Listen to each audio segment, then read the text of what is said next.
it's very clear that from Rosh Chodesh until Tisha B'Av inclusive, mima'atim b'masa u'matan.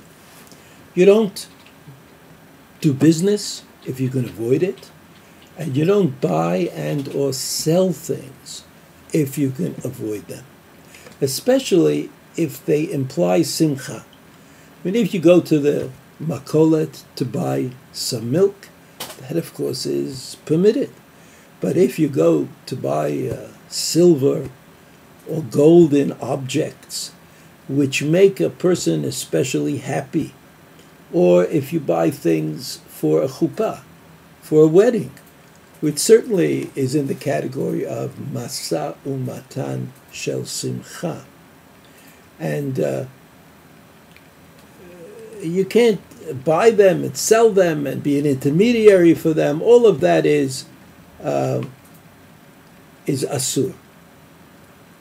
It may be that it's mutar to sell these things and to buy these things from a non-Jew, but there it's also important that you should not do it before Hesia. You should not do it such that people would make a mistake of thinking that you're buying and selling in a regular way.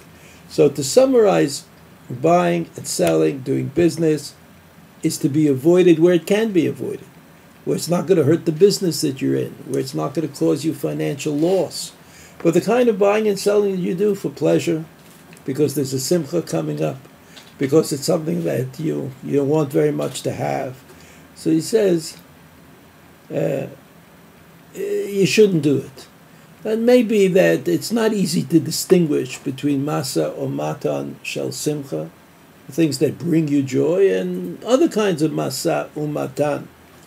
And therefore, wherever possible, we've accepted the restriction to limit, and not to buy things during the 9 days, which are not really necessary, which are like luxury items, even if they're shoes or they're suits. Or we don't do it. We only do things that are parnasa, that enable us to make our way and to earn a living.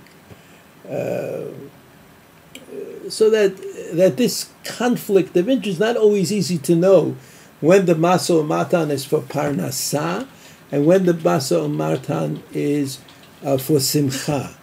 But in as far as we are able to make that distinction, I mean, if a person has a business and his business is selling gold and silver, and of course he has to sell it in order to earn a living, so then he'll do that.